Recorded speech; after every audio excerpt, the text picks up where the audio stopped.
ہے، مسجد میں داخل ہونے کا جو طریقہ ہے وہ ذہن میں رکھتے ہوئے یہاں کا ادب برقرار رکھیں۔ نماز میں سب سے افضل صف پہلی صف ہوتی ہے، پھر اس کے بعد دوسری، پھر تیسری، پھر جتنی صفیں پیچھے ہوتی جاتی ہیں ان کی فضیلت کم ہوتی جاتی ہے۔ دوسرا مسئلہ یہ ہے کہ اگلی صف میں جگہ ہوتے ہوئے پچھلی صف میں بیٹھنا یہ مکروہ ہے، اور یہ مکروہ بھی مکروہ تحریمی ہے جو گناہ ہے۔ جب تک اگلی صف پوری نہ ہو جائے دوسرے صف میں نہ بیٹھیں۔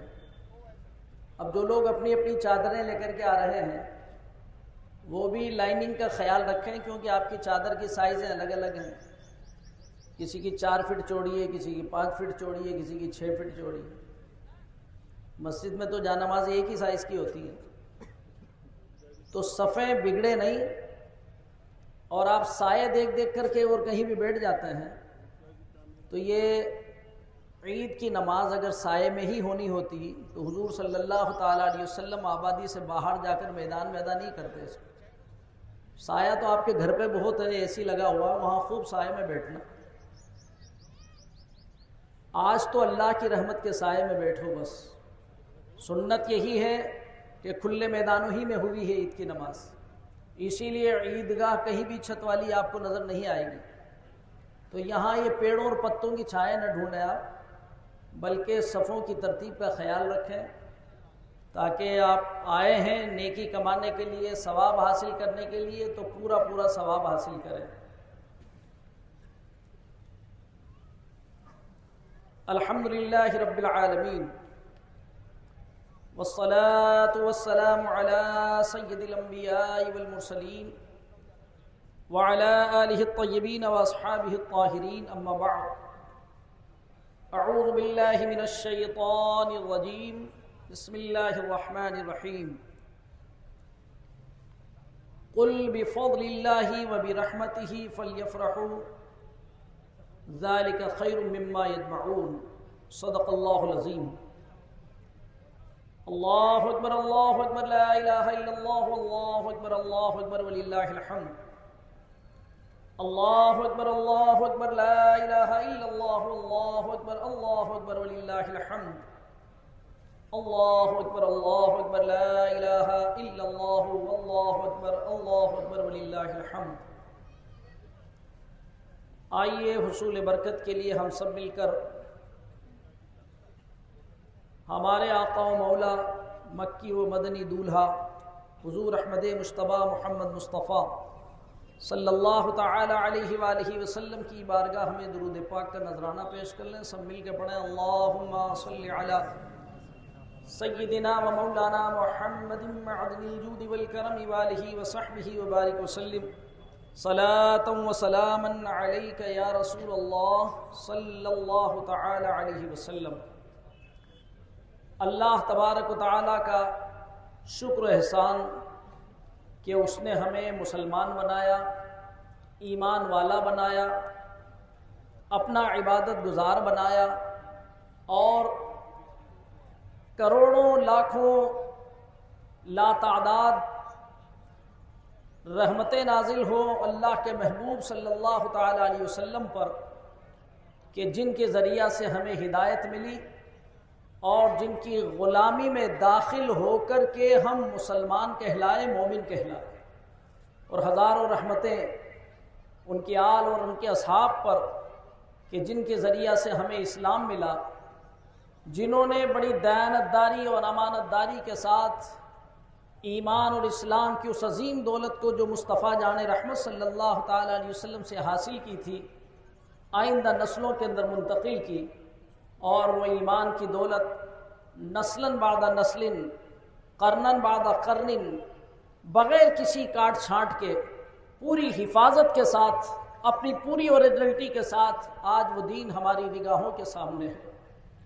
ہزاروں رحمتیں ہوں ائمہ مجتہدین، محدثین، مجددین اور علماء ربانیین پر کہ جنہوں نے اپنی پوری دیانتداری اور محنت شاقہ کے ساتھ دین کی حفاظت فرمائی اور ہر زمانے کے اندر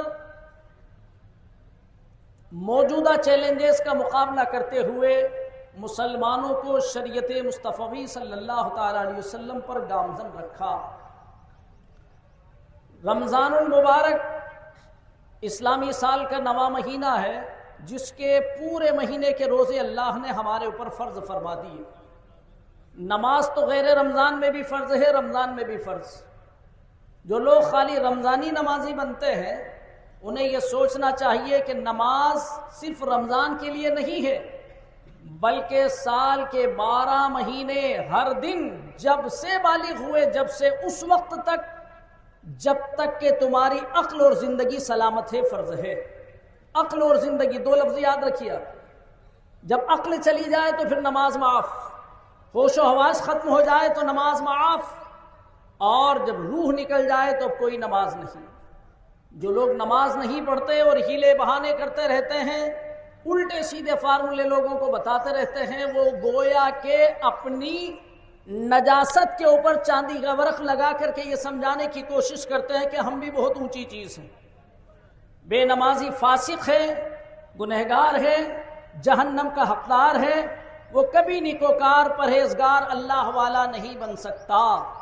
یہ جملے بار بار میں اس لیے دہراتا ہوں کہ آج جاہل عوام کو دین سے اور جاہل بنانے کے لیے ہر جگہ تحریک چل رہی ہے کہ ہم تو پہنچے ہوئے ہیں، ہمارے پیر صاحب بہت پہنچے ہوئے ہیں، بہت پہنچے ہوئے ہیں۔ اب کہاں تک پہنچے ہوئے ہیں؟ بے نمازی تو جہنم تک پہنچا ہوا، تو تمہیں بھی وہ جہنم ہی میں پہنچا دے گا۔ جو پیر، جو استاد، جو گائیڈ، جو آپ کا رہنما اللہ اور اس کے رسول کے طریقے کے علاوہ کسی اور راستے کے اوپر تمہیں لے جا رہا ہے، تو سمجھ لو یہ شیطان کے راستے کے اوپر چلا رہا ہے، اور اس کا ٹھکانہ سوائے جہنم کے کچھ نہیں۔ تو یہ بات اچھی طرح ذہن نشی کر لیجئے کہ نماز ہر دن بالغ ہونے کے بعد سے لے کر اس کے لیے کوئی مہینے کی قید نہیں ہے۔ رمضان کا روزہ صرف 1 مہینے کا فرض، رب تعالیٰ نے فرما دیا فَإِن كَانَ مِنْكُمْ مَرِيضًا أَوْ عَلَى سَفَرٍ فَعِدَّةٌ مِّنْ أَيَّامٍ أُخَرَ، اگر تم میں کوئی بیمار ہو جائے یا سفر میں ہو تو پھر باقی دنوں کے اندر اس کی گنتی پوری کر لے۔ یعنی بیماری کی حالت میں اور سفر کی حالت میں روزہ چھوڑنے کی اجازت ہے، رکھو تو زیادہ اچھا ہے اگر رکھنے کی طاقت ہو تو۔ یہ 2 فرض ایسے ہیں، روزہ اور نماز، جس میں امیر غریب کی کوئی قید نہیں۔ باقی زکوٰۃ صاحب نصاب پر فرض ہے، اور حج زندگی میں 1 مرتبہ اس پر فرض ہے جو وہاں تک جانے کی کیپیسٹی جس کے پاس ہو جائے، حج فرض ہو جاتا ہے۔ یہ ہے بنیادی اسلام کہ اللہ کو ایک مانو، اس کے رسول پر ایمان رکھو، اور ان 4 فرائض کی پابندی کرو۔ اگر آپ غریب ہیں تو آپ پر 2 ہی فرض ہیں، اور اگر آپ صاحب نصاب ہیں تو 3را فرض زکوٰۃ ہے، اور صاحب استطاعت ہیں تو 4تھا فریضہ حج ہے۔ بس یہی اسلام ہے۔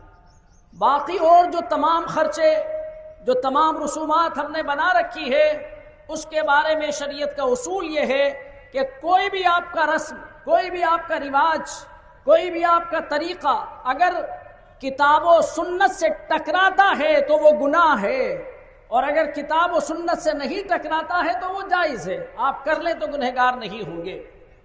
اب سوچو کہ اسلام کتنا سیدھا سا مذہب ہے، لیکن ہم نے اپنے آپ کو جو بوجھل بنا رکھا ہے، ہم ہر وقت جو ٹینشن کے اندر ہیں، وہ صرف ہمارے ریتی رواجوں کی وجہ سے ہیں، خرافات کی وجہ سے۔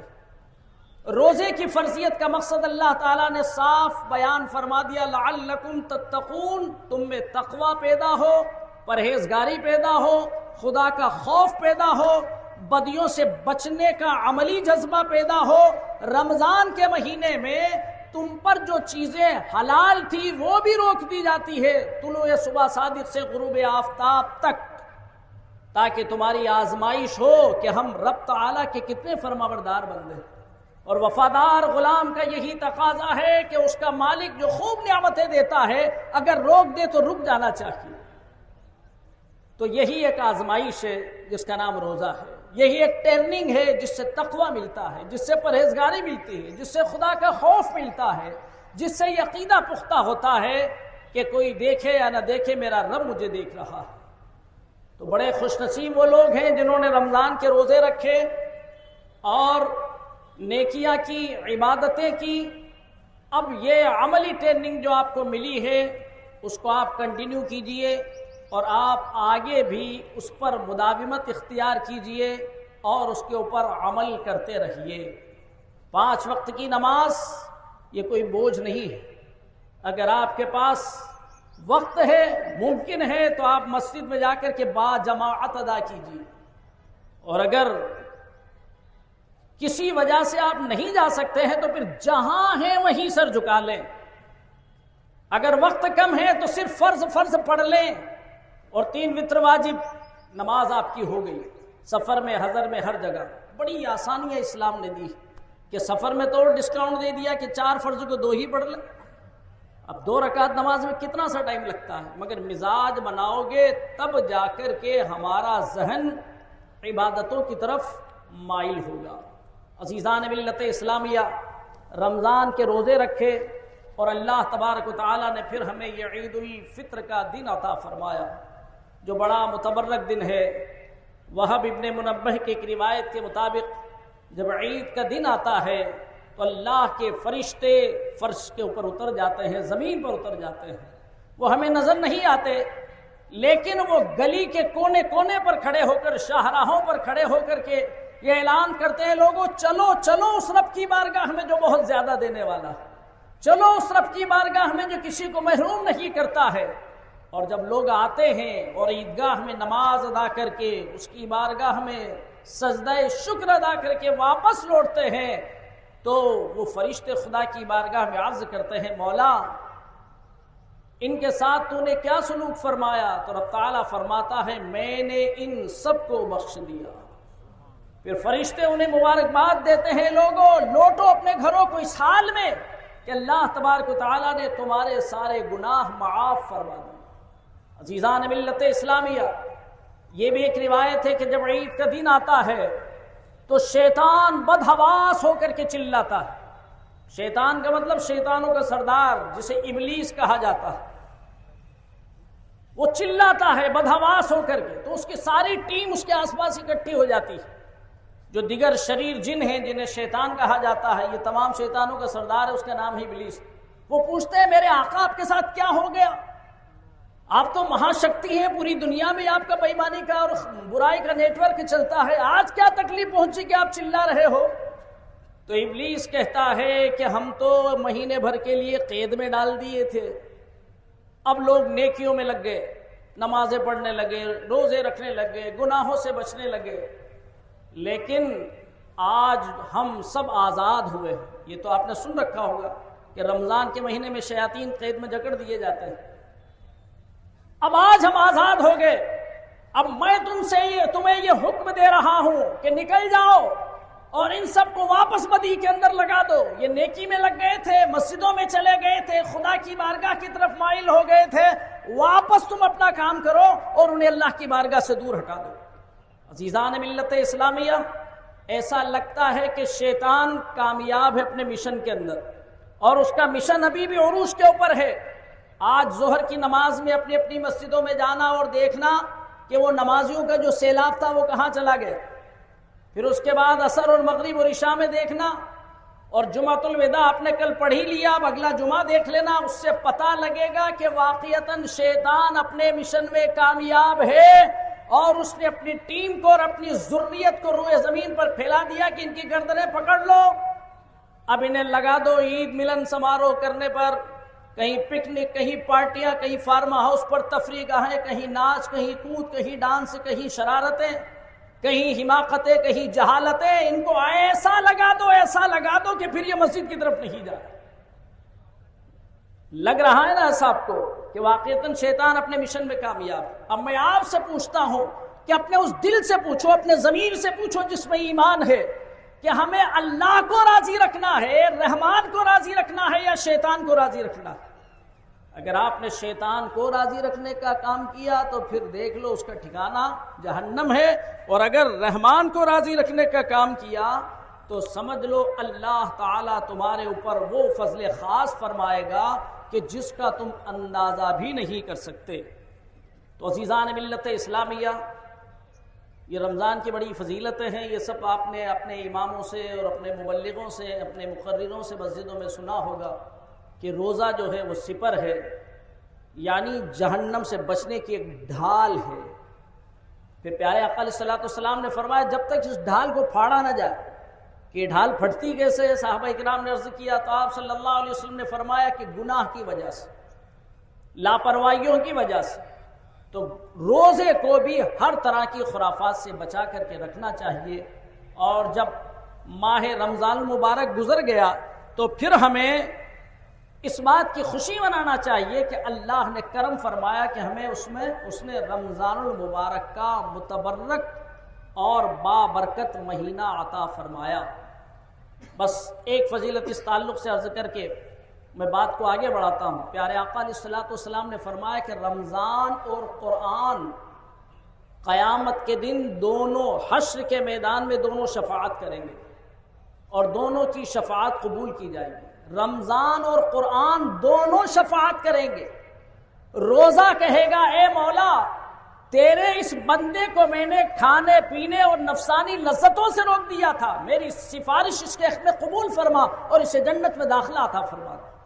قرآن کہے گا اے پروردگار عالم میں نے اس کو رات میں آرام کرنے سے روکا، سب لوگ سو رہے تھے اور یہ نوافل میں قرآن سن رہا تھا، تراویح پڑھ رہا تھا، رات کو اٹھ کے عبادتیں کر رہا تھا، اے مولا میری شفاعت اس کے حق میں قبول فرما، اور دونوں کی شفاعت قبول کی جائے گی۔ تو وہ لوگ خوش نصیب ہیں جنہوں نے رمضان مبارک کے مقدس مہینے کی قدر کی اور عبادتیں کر کے اپنے آپ کو تقوی کی راہ پر ڈال دیا اور تقوی کی راہ پر لگا دیا۔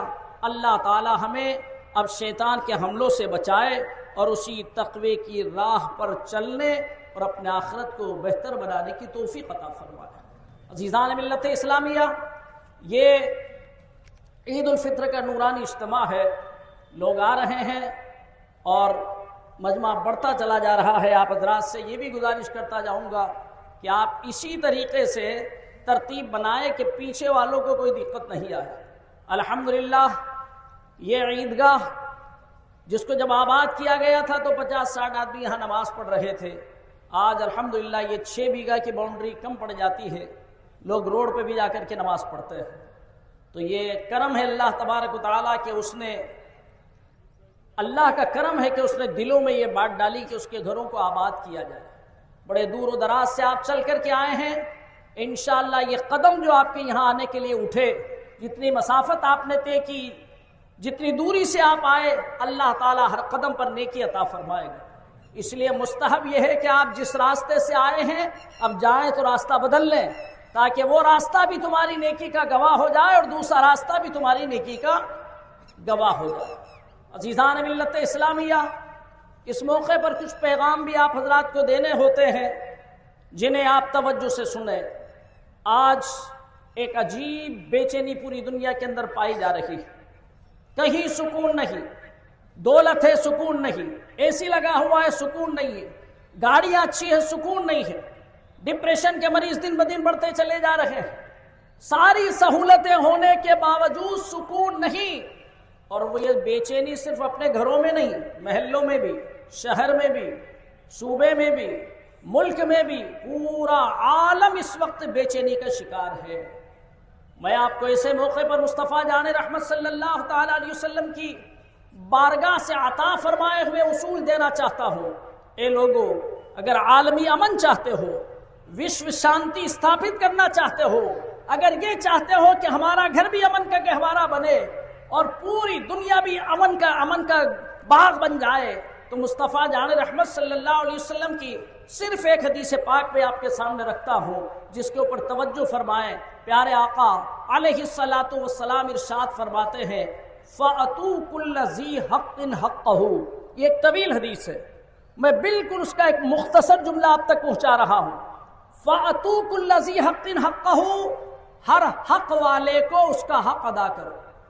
بس ایک جملے کو ذہن میں یاد رکھ لے، فَأَتُوا كُلَّ ذِي حَقٍّ حَقَّهُ، ہر حقدار کو اس کا حق ادا کر دو۔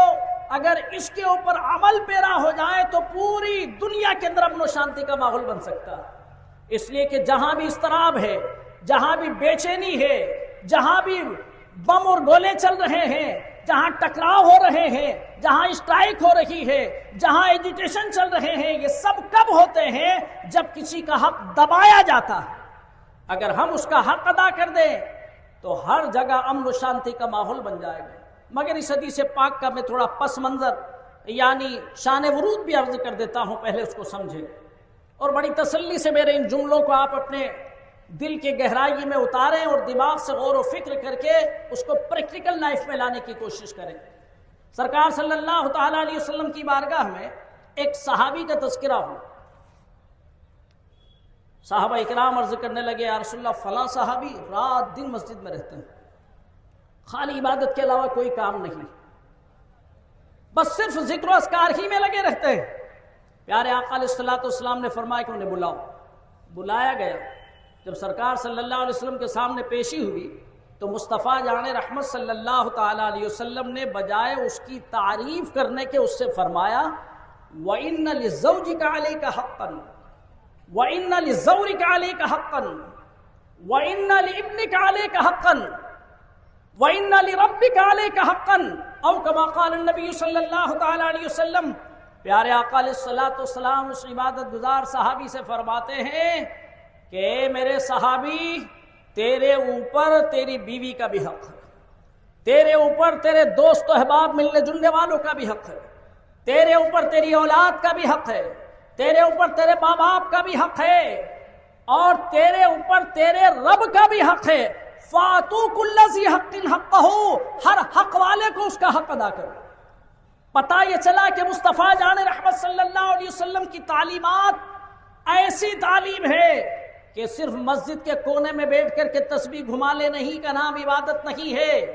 یاد رکھیے سرکار کا فرمان، لا رہبانیت فی الاسلام، اسلام سنیاس نہیں سکھاتا، اسلام فیملی لائف سے الگ ہونے کی تعلیم نہیں دیتا، بلکہ ہمارے آقا صلی اللہ تعالیٰ علیہ وسلم نے 9 بیویاں بیک وقت اپنی زوجیت کے اندر رکھی ہیں، 11 نکاح آپ نے فرمائے۔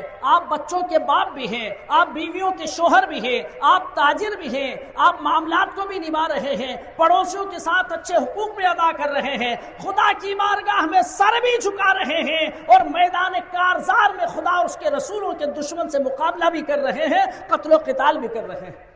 اس کا نام اسلام ہے کہ فَآتُوا كُلَّ ذِي حَقٍّ حَقَّهُ، ہر حقدار کو اس کا حق ادا کرو۔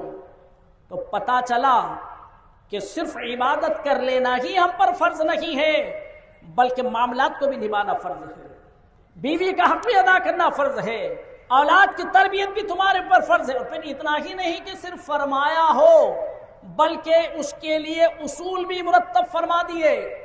مردوں کے لیے فرمایا، الرجال قوامون علی النساء، مرد عورتوں پر حاکم ہیں، مرد عورتوں پر حاکم ہیں۔ تو مرد یہ نہ سمجھ لے کہ سارے ڈکٹیٹر پاور ہم ہی کو مل گئے، اب تو جیسے چاہیں گے بیوی کو چلائیں گے اور ہانکیں گے، نہیں، بلکہ اس کے اوپر بھی اختیارات کی لگام دیتے ہوئے پیارے آقا علیہ الصلوۃ والسلام نے فرمایا، وعاشروہن بالمعروف، اے شوہروں، اگر بیویوں پر تمہیں حاکم بنایا گیا ہے تو اب تمہاری ذمہ داری ہے کہ وعاشروہن بالمعروف، ان کے ساتھ اچھے معاملات سے برتاؤ کرو، ان کے ساتھ اچھے معاملات سے پیش آؤ، ان کے ساتھ اچھا سلوک کرو۔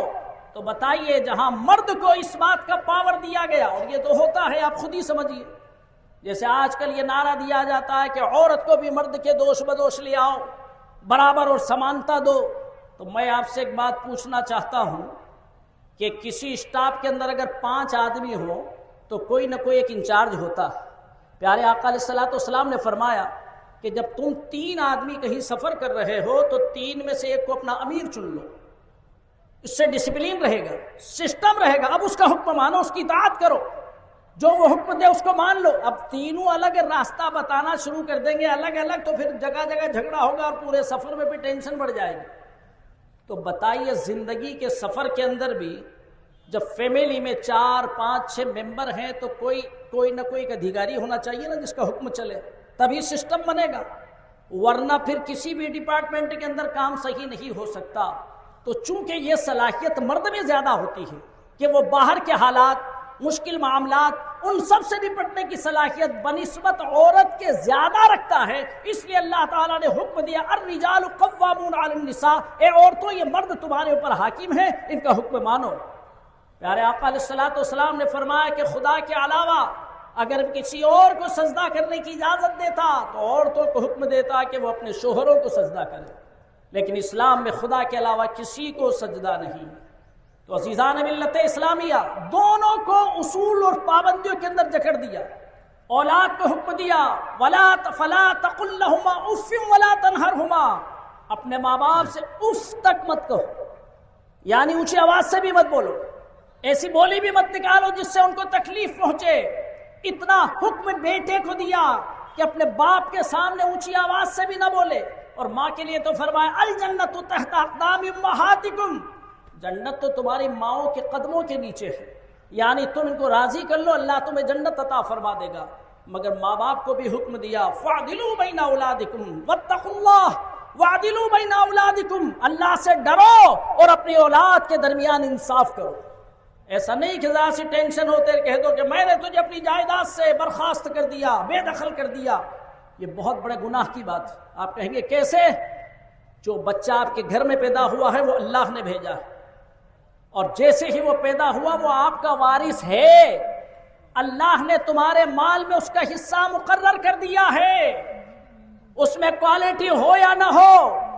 تو یاد رکھیے کہ جو اس کو حکم کو نہیں نبھائے گا اور اولاد کے درمیان جو ناانصافی کرے گا تو سمجھ لو اسے بھی آخرت کے اندر بدلہ چکانا ہوگا۔ پڑوسیوں کے بارے میں اللہ کے رسول صلی اللہ علیہ وسلم نے فرمایا واللہ لا یؤمنو واللہ لا یؤمنو واللہ لا یؤمنو، خدا کی قسم وہ مومن نہیں ہو سکتا، موبائل دے دو ٹائم دیکھنے کے، وہ مومن ہو ہی نہیں سکتا کہ جس سے اس کا پڑوسی اس کے مظالم سے مطمئن نہ ہو، جس کا پڑوسی اس کے مظالم سے مطمئن نہ ہو وہ مومن ہو ہی نہیں سکتا۔ آج جو مقدمہ بازیاں ہو رہی ہے، پڑوسی نے پڑوسی پہ مقدمہ کر رکھا ہے، جس کے پاس کا کھیت ہے اس نے ادھر سے دبا لیا، اس نے اس پہ مقدمہ کر دیا۔ آئے دن جو طوفان بدتمیزی مچا ہوا ہے اس کی وجہ یہی ہے کہ ہم نے پیغمبر اسلام صلی اللہ علیہ وسلم کے اصولوں کو چھوڑ دیا۔ پیارے آقا علیہ الصلوۃ والسلام نے صاف فرما دیا کہ وہ مومن نہیں۔ مومن کا مطلب یہ نہیں کہ اس کو کفر اور شرک کے درجے میں پہنچا دیا، یعنی اعلیٰ درجے کا مومن نہیں، اچھی کوالٹی کا مومن نہیں، مومن کامل نہیں کہ جس سے اس کا پڑوسی اس کے مظالم سے مطمئن نہ ہو۔ عزیزان اسلام، یہ اسلام کی یہ پاکیزہ تعلیمات کا اثر ہے کہ اس نے صرف حکم ہی نہیں دیا بلکہ ان کے حقوق بھی مرتب فرما دیے، ان کے حقوق بھی متعین فرما دیے۔ عزیزان ملت اسلامیہ، اسی اصول کے اوپر اگر چلا جائے کہ سرکار صلی اللہ علیہ وسلم کے اس فرمان کو اپنی پریکٹیکل لائف کے اندر دیکھا جائے، آج دنیا میں جو ایک عجیب بے چینی چلی آ رہی ہے، یہ کیوں؟ ہر طاقتور چاہتا ہے کہ میں اپنے کمزور کو نگل جاؤں، کھا جاؤں، اس کو ہڑپ کر لوں۔ ہر آدمی یہ چاہتا ہے کہ پوری دنیا کے اوپر میرا راج ہو۔ جو بڑی بڑی مہاشکتیاں ہیں وہ دنیا میں امن اور شانتی کے لیے کوشش نہیں کر رہی ہیں بلکہ پوری دنیا کو برباد کرنے کے لیے، جلا کر خاکستر کرنے کے لیے رات دن آوشکار کر رہی ہے اور پوری توجہ اسی کے اوپر لگا رکھی۔ فلاں نے ایٹم بم بنایا، فلاں نے پرمانو بم بنایا، فلاں نے فلاں اسلحہ کا آوشکار کیا، آج اس کا ٹیسٹ ہوا۔ یہ ساری دنیا تباہی کی طرف، وناشکاری کی طرف جا رہی ہے، آباد کاری کی طرف نہیں جا رہی ہے۔ مگر آپ سوچیں گے ہم کیا کریں؟ تو آپ کے بس میں تو اتنا ہی ہے کہ جہاں جہاں آپ کا بس چلے وہاں وہاں ایک دوسرے کی حق تلفی نہ کرو۔ آپ اپنے ماحول سے، اپنے گھروں سے جب اس مزاج کو بنائیں گے کہ ہم کسی کی حق تلفی نہ کریں، پڑوسی کی حق تلفی نہ کریں، محلے والے کی حق تلفی نہ کریں، کسی کو رشوت دے کر کے اس کا حق نہ دبوائے کہ وہ اس کا جو حقدار تھا وہ پیچھے رہ گیا اور تم کچھ گھوس دے کر کے آگے بڑھ گئے، یہ بھی تو حق تلفی ہے۔ ساری دنیا میں جو امن و شانتی آج اٹھی ہوئی ہے اس کا واحد وجہ یہی ہے کہ ہم نے ایک دوسرے کے حقوق کے اوپر حملہ کرنا، ڈاکہ ڈالنا، قبضے کرنا، ایک دوسرے کے حقوق کو چرانا شروع کر دیا۔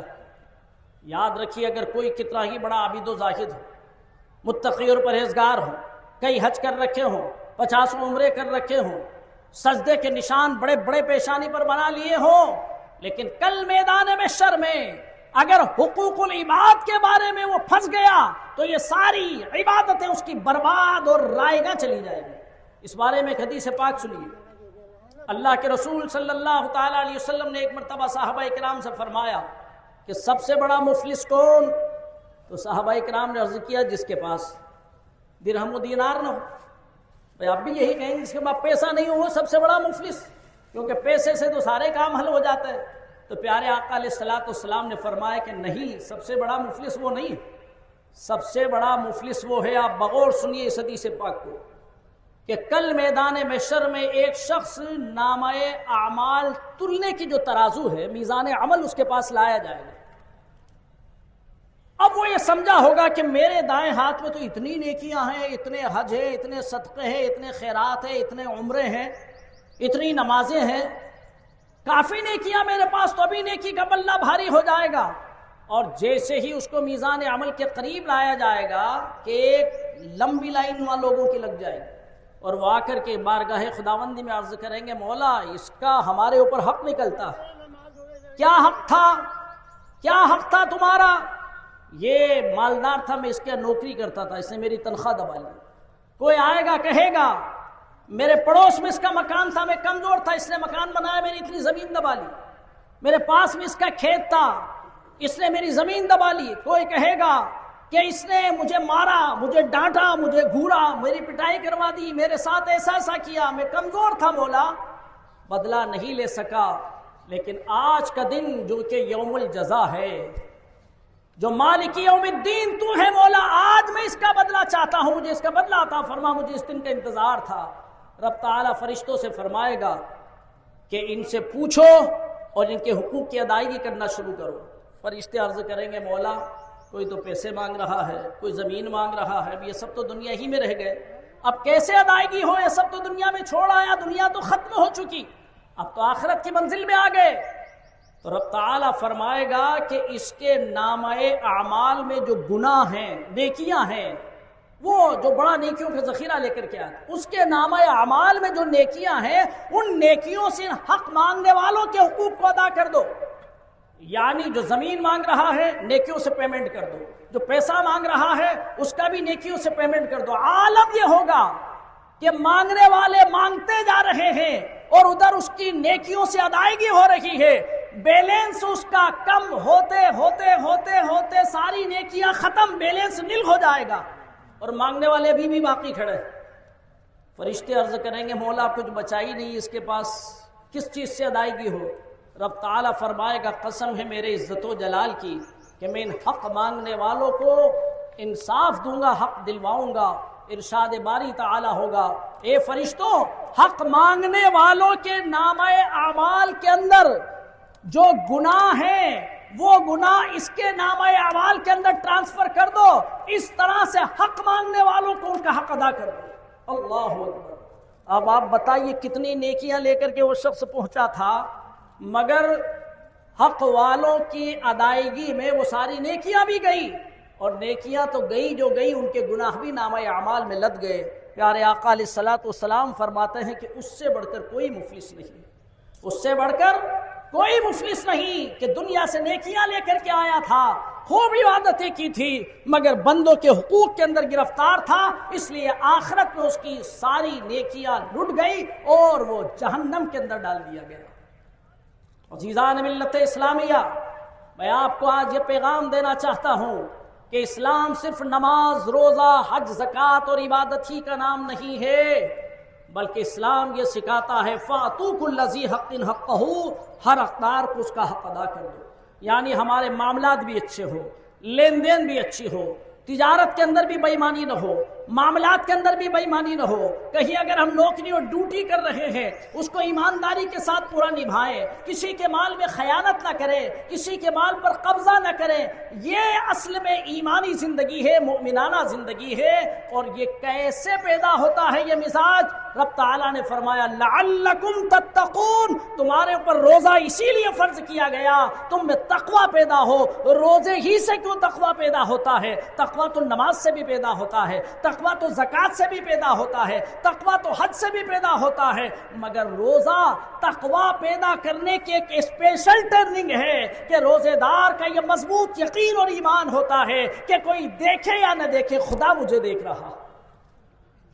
یہی وجہ ہے کہ ایک بڑا نڈر آدمی، فاسق و فاجر، جو گناہ کرتے چوراہوں پر گالیاں بکتے ہوئے اور گناہ کرتے ہوئے نہیں ڈرتا ہے، مگر جب رمضان میں وہ روزے کی نیت کر لیتا ہے تو پھر اسے اگر کسی کمرے میں بند کر دیا جائے، مئی جون کی کڑاکے کی گرمی ہو اور ایک فریج کے اندر اچھی غذائیں اور اچھے کولڈ ڈرنکس رکھے ہوں، مگر جس نے روزے کی نیت کر لی اس کا ضمیر گوارا نہیں کرے گا کہ اس میں سے وہ ایک قطرہ پی لے یا ایک دانہ کھا لے۔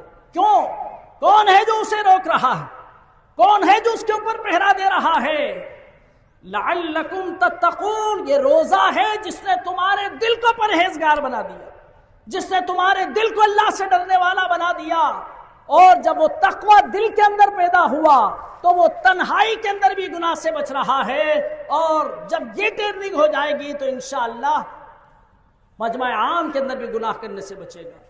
عزیزان ملت اسلامیہ، رمضان کے پورے مہینے کے میسیج کو میں صرف ایک جملے کے اندر آپ کے سامنے رکھ دینا چاہتا ہوں کہ خدا رمضان ہی میں نہیں دیکھ رہا ہے، عید کے مہینے میں بھی دیکھ رہا ہے، ہر لمحہ دیکھ رہا ہے، ہر آن دیکھ رہا ہے۔ تو جہاں آپ رمضان میں خدا سے ڈر رہے تھے، جہاں آپ مسجد کے اندر خدا سے ڈرتے ہیں، باہر نکل کر معاملات میں، تجارت میں، لین دین میں، سروسز میں، کاروبار میں، اپنے تمام ٹرمز اینڈ کنڈیشن کے اندر یہ مزاج بنا لے کہ میرا رب مجھے دیکھ رہا ہے، انشاءاللہ مکمل پرہیزگار بن جاؤ۔ تقویٰ تمہاری لائف کے اندر اتر جائے گا، تمہاری زندگی متقیانہ اور پرہیزگار کی زندگی بن جائے گی۔ تو عزیزان ملت اسلامیہ، جنہوں نے روزہ رکھ کر کے اپنا یہ مزاج بنایا تو بلا شک و شبہ انہوں نے روزے کا صحیح فائدہ اٹھایا ہے، اور جنہوں نے خالی ایک رسم ادا کر لی کہ اگر تراویح پڑھنے نہیں گئے تو پھر پڑوسی بھی کیا کہے گا کہ کتنا بے غیرت آدمی ہے کہ ابھی بھی تراویح پڑھنے کے لیے رمضان کے اندر بھی نہیں جا رہا، تو پھر سمجھ لو کہ تم نے اللہ کی رضا کے لیے کام نہیں کیا بلکہ لوگوں کے ڈر سے نیکی کی، تو پھر ثواب بھی انہی لوگوں سے مانگنا جن کے لیے کیا۔ اگر تم نے خیرات کی، زکوٰۃ دی، صدقہ دیا، مسجد میں چندہ دیا، مدرسے میں چندہ دیا، اور نیت آپ کی یہ ہے کہ میری بھی ذرا شہرت ہو جائے کہ فلاں بڑا دان داتا ہے، بڑا سخی ہے، تو قیامت کے دن اللہ کا منادی پکارے گا، او مکارو، او عیارو، او دکھاوا کرنے والوں، تمہاری نیکیاں تو برباد ہو گئی، جاؤ انہی سے بدلہ مانگو جن کو دکھانے کے لیے تم نے کیا تھا۔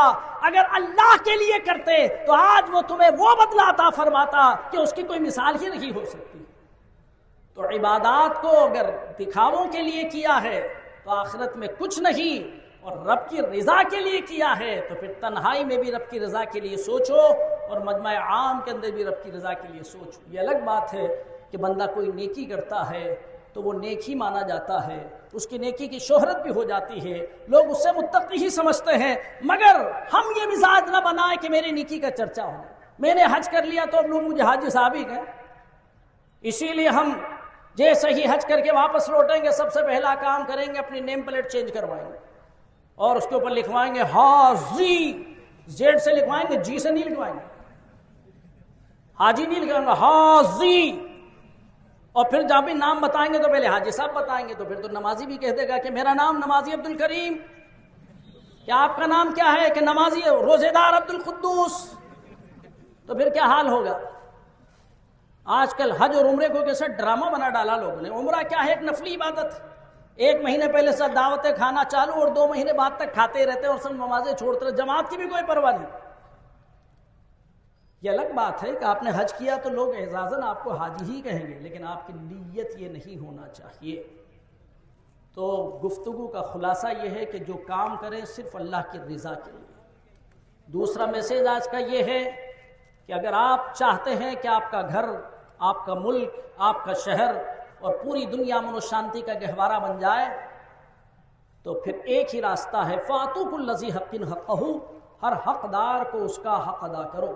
آج جو دنیا میں تباہیاں مچ رہی ہے وہ اسی لیے کہ کہ کوئی کسی کی زمین پہ قبضہ کرنا چاہتا ہے، کوئی کسی کے ملک پہ قبضہ کرنا چاہتا ہے، کوئی کسی کی کھدان پہ قبضہ کرنا چاہتا ہے، کوئی کسی کے پیٹرول پر قبضہ کرنا چاہتا ہے، کوئی کسی کے سونے پر قبضہ کرنا چاہتا ہے۔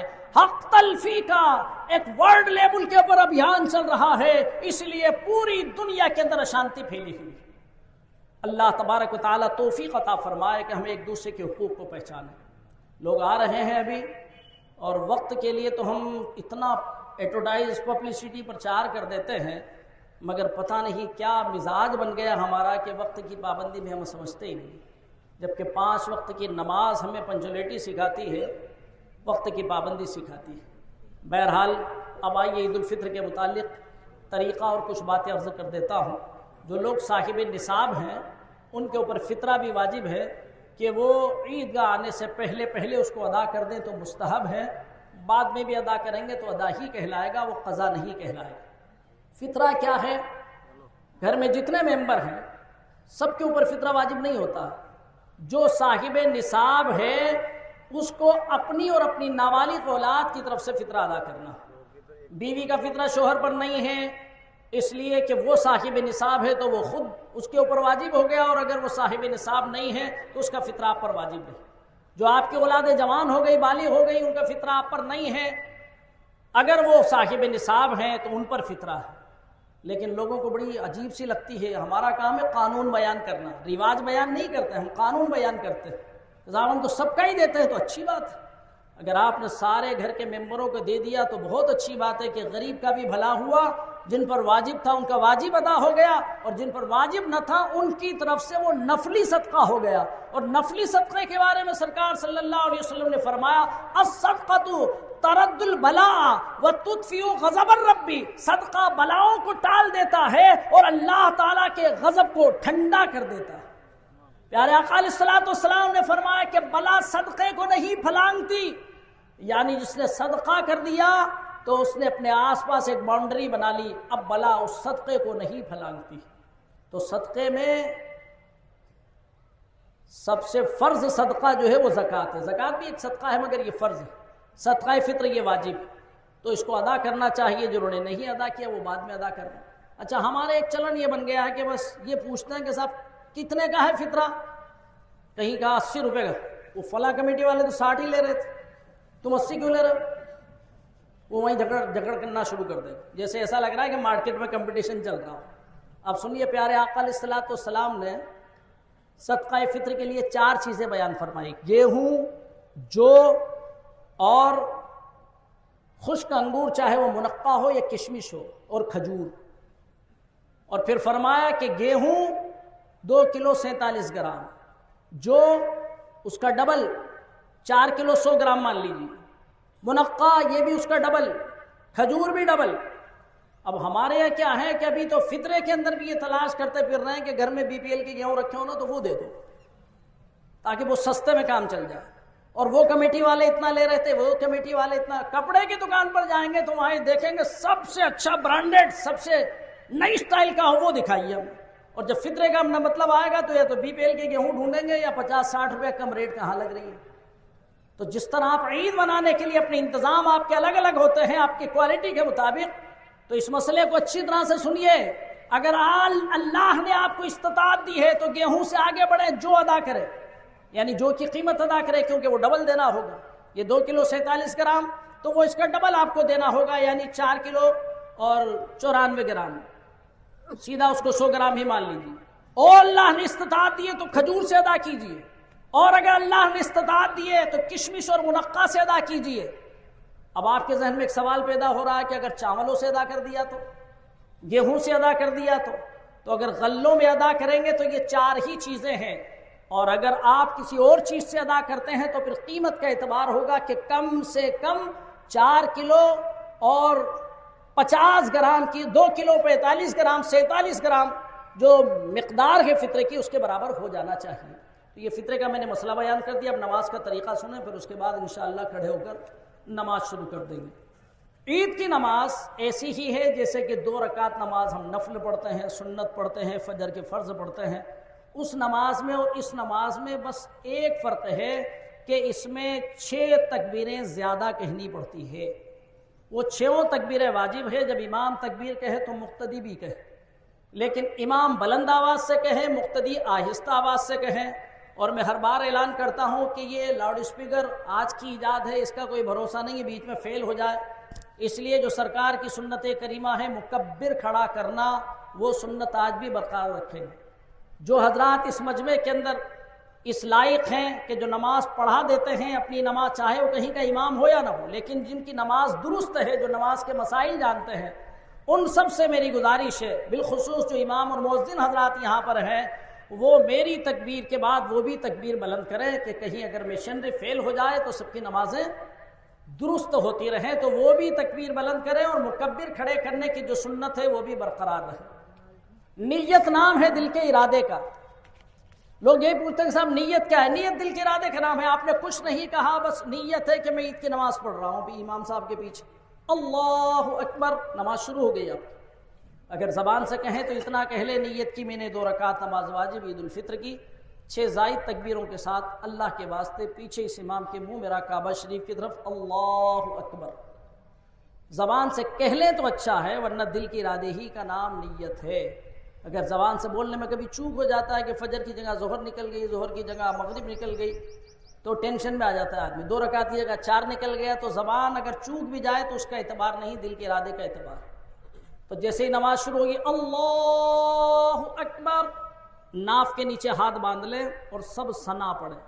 مقتدی بھی پڑھے، امام بھی پڑھے. سبحانک اللہم وبحمدک وتبارک اسمک وتعالی جدک ولا الہ غیرک.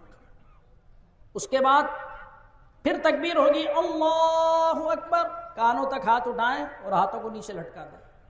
پھر تکبیر ہوگی اللہ اکبر، کانوں تک ہاتھ اٹھائیں اور نیچے لٹکا دیں.